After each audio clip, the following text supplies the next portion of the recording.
Hi, everyone. My name is Jeff Horwat. I'm the assistant professor of art education at IU South Bend. And the title of my presentation is More Than Words, Using Wordless Narratives in the Classroom.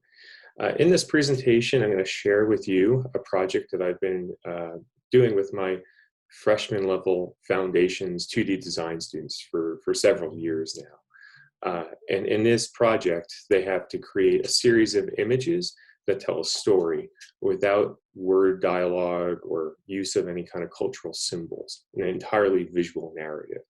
This project comes from my own personal interests in wordless books. My own creative work, I look at how wordless narratives can be used as an arts-based research method to kind of explore hidden emotional tensions. And this project seems like an appropriate way to end a semester-long course devoted around how composition and design can be used to create or sort of promote a specific intent, either it communicate something, a product, a story, an emotion. So all kind of coming together as a narrative, right? Which testing the pliability and strength of the visual content to carry a plot, which is kind of a big challenge. And it's something that my students were very much overwhelmed with at the time, and every semester, very, oh my gosh, you're going to ask us to do that. And then we start talking about early forms of sequential narratives that they're quite familiar with. So we look at, briefly, we look at Greek pottery and stained glass windows, which are these very iconic historical cultural artifacts where visual images, figurative drawings, and iconography have been used for hundreds of years to communicate very sophisticated stories and narratives and allegories. Um, Recording everything from sort of political decisions, ways of life, religious doctrine, and sort of mythological battles and whatnot.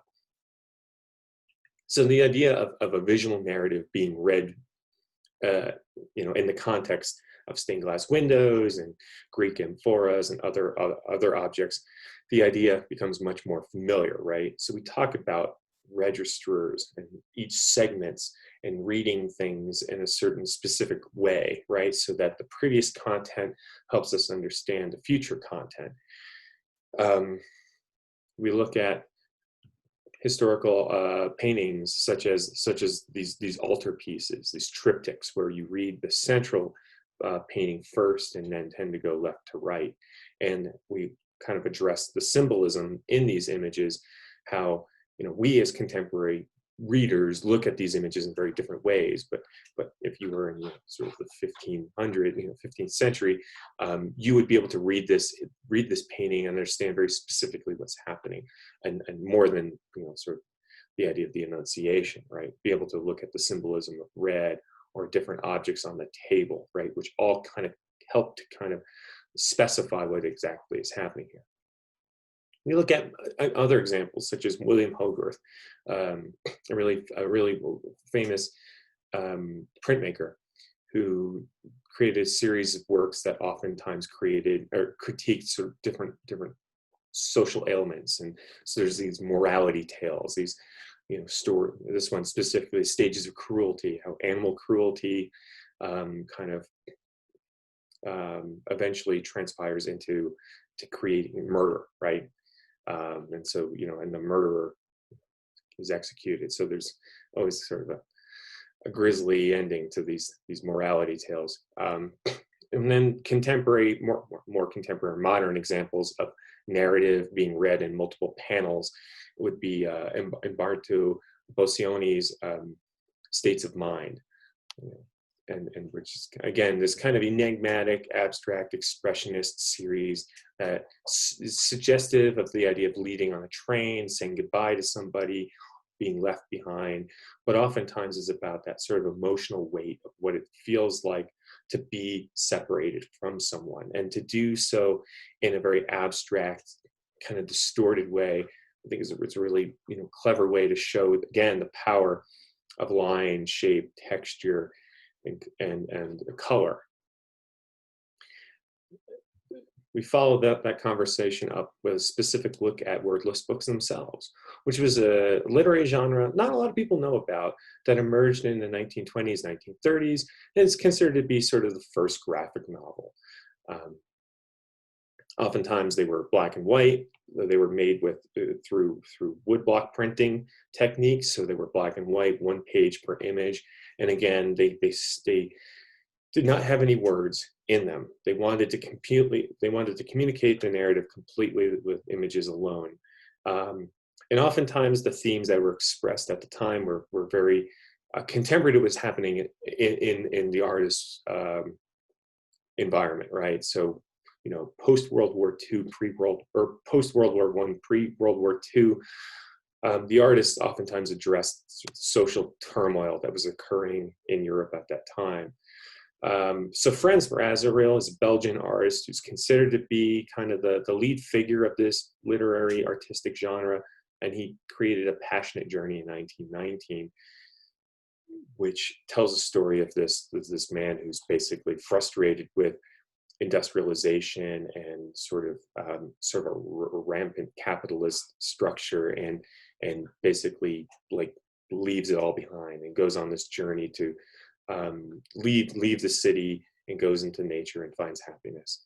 Lind Ward is an American artist who was inspired by Frans Mazereel and created several books, but God's Man, again, his seminal contribution, which the themes are very similar to Frans Mazereel. An individual very frustrated by society and gets, you know, it's man versus society, and decides to basically be an individual and live outside, right? So here's some of his images, and I believe these are still woodblock prints. Because of the experimental and ambiguous nature of the wordless book, which promotes multiple interpretations and multiple meanings, the surrealists were very much interested in this idea. So Max Ernst created this book, Une semaine de pente, which, pardon my French, I think means like the days of the week or the days of the year. But these were sort of a series of collages that came together. I think there was like 300 of these images that came together to kind of just tell this sort of random-ish, enigmatic story of desire. And so here are some other images. And what the surrealist contribution to the wordless form was is it kind of made an experimental form even more experimental, really playing off that idea of multiple readings, multiple ways of approaching these visual narratives. And of course, we have Henry Darger, who's a sort of outsider, you know, closeted artist who created In the Realms of the Unreal, which is this really, really bizarre, epic story. And I still don't quite understand what exactly is happening in this image, in this work of art, but it's something he worked on for quite a long time. And then we have Sean Tan, kind of most famous contemporary version of the wordless book, The Arrival, which is kind of a biographical allegory of his family's immigration from China to Australia. And so he kind of, again, uses the wordless tale with the sepia tones to kind of create this sort of hazy memory, you know, sort of visual recounting of his family's history, which is just a really, really beautiful story, and I couldn't recommend it enough. Eric Drucker is a contemporary illustrator who created Flood in 1991. He's since done several other wordless books. He's often an illustrator on the New Yorker magazine covers. And he played around with the experimental form of the wordless book, but kind of drawing to comics, and including multiple panels. So kind of breaching from the traditional format of the one-page image, but maintaining true to never using a thought bubble or any kind of text whatsoever, which I think is really kind of cool. And then we have Marnie Galloway, who's a Chicago-based illustrator and comic book artist whose book In the Sea of Sounds is a wordless book that kind of references a lot of different like Moby Dick and some other forms of literature to talk about friends being far away, yet finding ways of communicating with one another. So it's really, really beautiful story about missing friends. And in this story, she again kind of pushes the experimental form and drawing closer to comics by having like she'll have like empty thought bubbles or word bubbles with little dots in them to suggest that words are coming out. And lastly, a little plug for my own personal project, There Is No Whole, which is a kind of very much inspired by a lot of the artists I've shown you, and is sort of a surrealist autoethnographic allegory about desire. And this is set to come out in December of this year, so I'm really excited about that. So after showing them lots of examples of wordless books and kind of familiarizing themselves with how with reading multiple images together to form a plot, we look at specific strategies, right, of how visual content can be used to communicate expressive feelings and emotions. So we look at Molly Bang, whose book 1991, Picture This, How Pictures Work, is this really fabulous book, and I really would recommend this one to anybody teaching composition or visual design.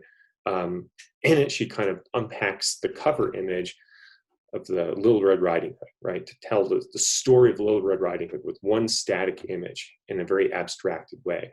But she talks through all the different decisions that she decisions that she makes to create this image. And so she creates these different principles. I think she's got like 12 of them. And in the process of discussing this book, we talk about these principles of communication, a lot of which repeat things that we've talked about throughout the semester, but oftentimes kind of reframing them in ways that are more particular to narrative and storytelling. So we talk about how vertical shapes are more exciting and active, implying a sense of energy. Diagonals are more dynamic, more daring. There's a sense of gravity and tension that is read into images where there's a slanted line. We talk about how shapes that are flat on a flat surface seem stable and safe. Where things are tilted, they seem a little bit unsettled or unkiltered. We also look at placement of objects. So things that are high up are more spiritual, freer, they're flying, they're light. Things that are lower or on the ground are constrained, weighed down, burdened, heavy, right? Backgrounds, color. Light backgrounds are make you feel safer. Dark backgrounds are scarier or more uncertain, right?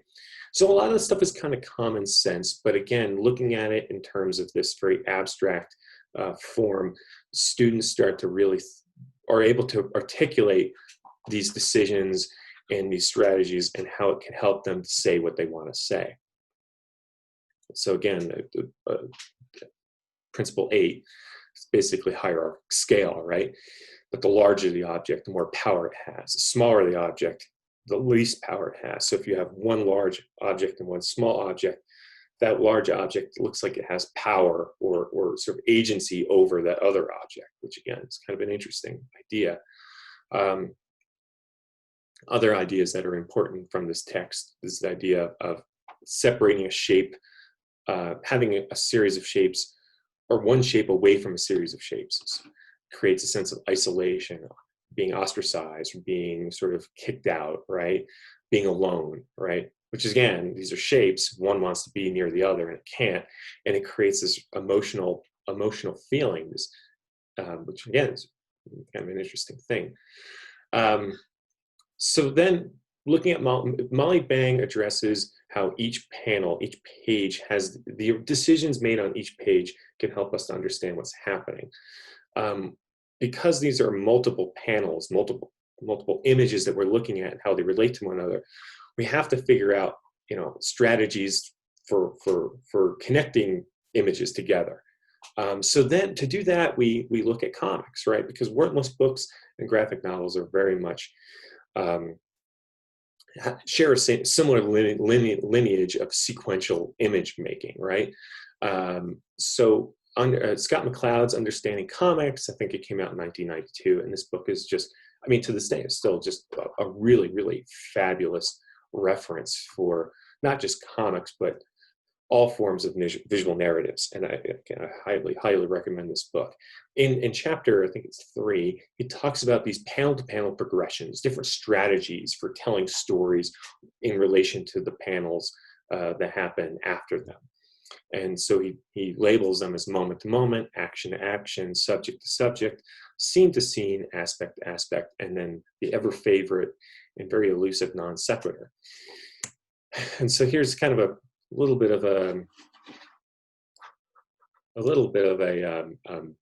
preview of what we look at. We unpack each one of these strategies and look at different examples, mainly from the text, because Scott McCloud does such a fabulous job. But from the panel-to-panel progressions and the different principles that Molly Bang establishes in her narrative, we have kind of the visual strategies we need to create a story. So then I present the project to them. I have students create a series of images without the use of words or cultural symbols. And my requirement for them is about 3 to 5 images, though I have had students do kind of 8 or 9, 10 quite ambitious projects. Because the project's so ambitious and it comes at the end of a semester, I'm pretty open to what students can use. At the time, they've had practice with a range of materials and developed preferences and things that they like. So oftentimes students will use watercolors and pen and ink. Colored pencils are common, and students often will use acrylics as well. Then, in terms of idea generation, we refer to the examples a lot of examples, and point out that allegory, kind of these sort of metaphors that address things happening in real world situations are a common strategy to kind of tell a story, right? So specifically, if you want to deal with something that's very personal or very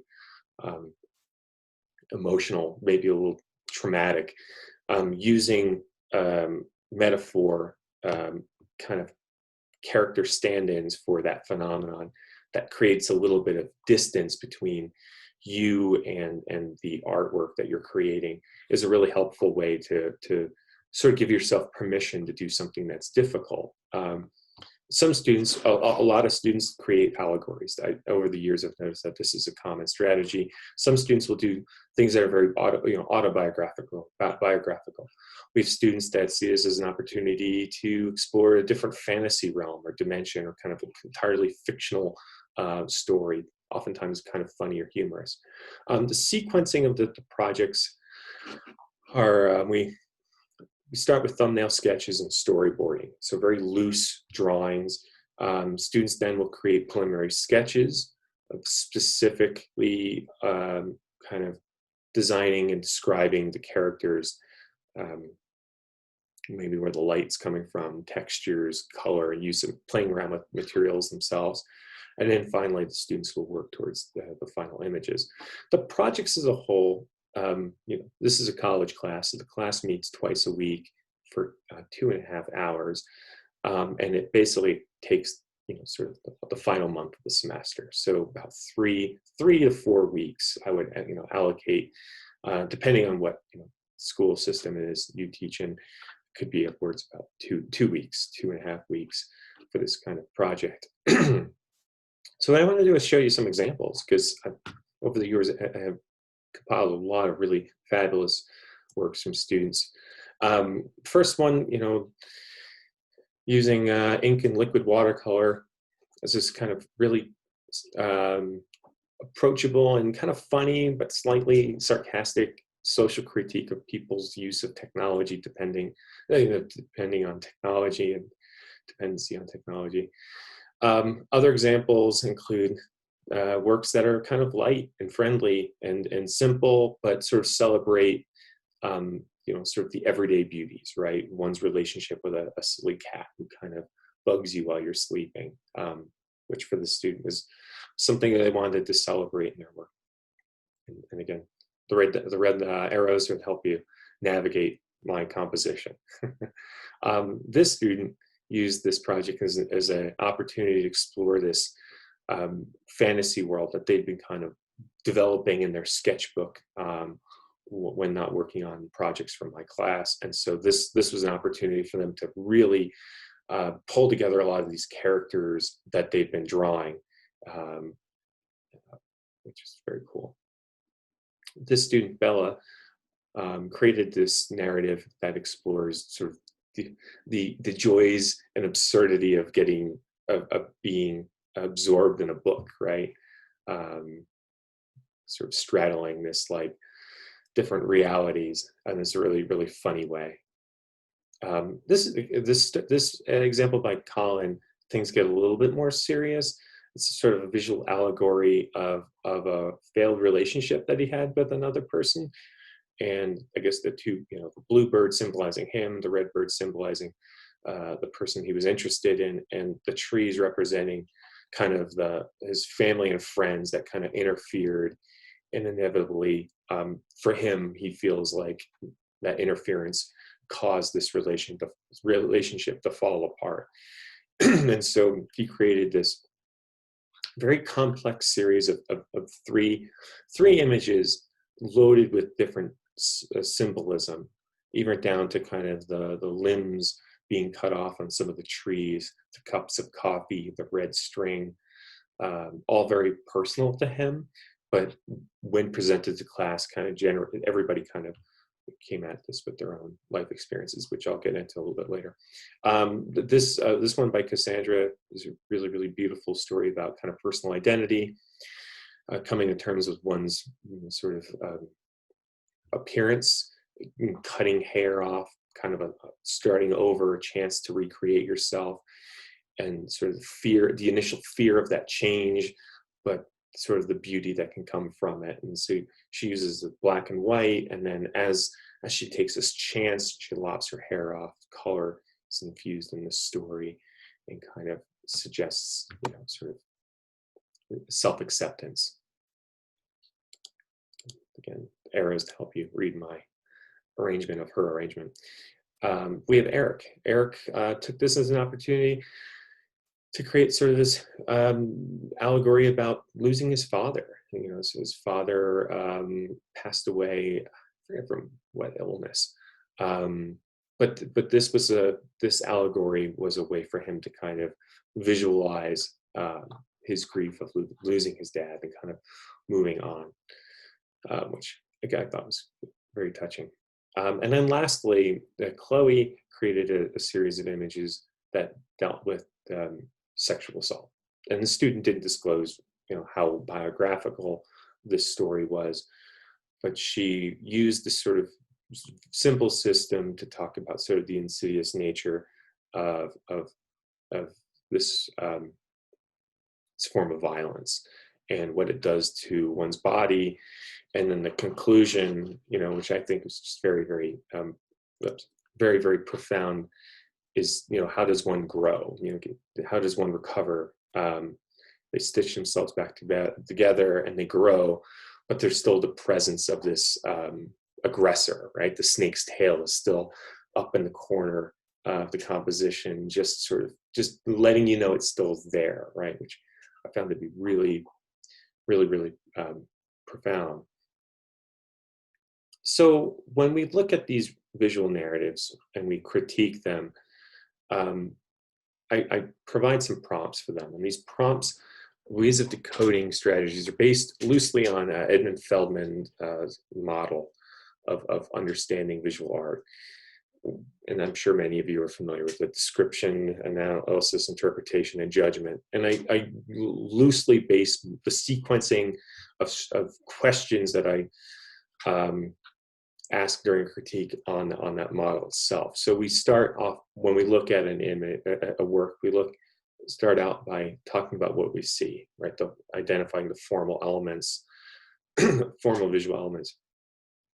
And then we talk about what content is being presented, what is recognizable, can we identify main characters, where does this take place? Next, we move to analysis, where we start to kind of pull from the strategies that we learn from Molly Bang and Scott McCloud, and try to apply that information to then reading students' work. So how is the image arranged? What is being emphasized? how should we look at each image, which references kind of the directive psychic lines that are kind of pointing you around the individual composition. And then lastly, how do the pieces to come together as a whole? What is the sequencing? What progression sequence does the artist use in the creation of this work? So the first two are kind of looking at the visual content. The third question, interpretation, draws from the idea that Molly Bang's strategies and principles are very much predicated on how visual elements can be used to communicate emotional content. And so naturally we have to respond to that. How does this make you feel? What associations does this narrative form with you personally? Maybe there's something in there that resonates with you and some experience that you have. All these things are very, very important when it comes to generating meanings, when it comes to looking at visual art. And then lastly, we kind of pull these things together. What does this mean to you? And how did you come up with this? So again, not just saying this means blank, but supporting, offering support, justifying how you came to those personal conclusions.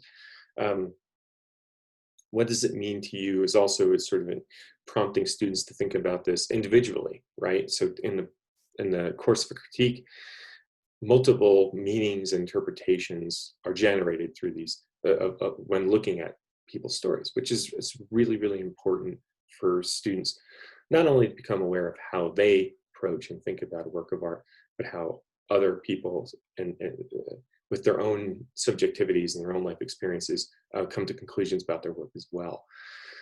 So all in all, I mean, I've been teaching this project for about 3 or 4 years now, and the content that I've gotten from students has been really, really fascinating. And it suggests that students are really, really thinking about how to apply these abstract strategies, compositional strategies to tell a story. I've also come to realize that students are using this as an opportunity to really work through difficult things that they're thinking about. This project comes at the end of the semester. Students are exhausted, emotionally fatigued, and oftentimes they are carrying with them a lot of feelings and thoughts that they are having a tough time talking through and expressing. And so it's not uncommon to see students use this as an opportunity to work through issues of mental illness, loss, grief, identity issues, again, issues of different traumas that have occurred, and many times students have come out of this project like feeling both relieved, like, oh, the class is over, but then also feeling really like they have an understanding of themselves through the creation of the project, which I feel is really, really wonderful. So so if you're interested in using this project, I've created kind of a wordless book list. I would start with Wordless books, the original graphic novels with David Verona. And then I have kind of a list of other ones that I would look at. So if you have any questions about my project, about this project, and please feel free to contact me at iusb.edu. And my website, if you want to see some of my projects, it's www.jeffhorwat.com. And if you want to follow me on Instagram, I'm usually posting my current project. So thanks for watching this video, and I hope you enjoy the rest of the conference.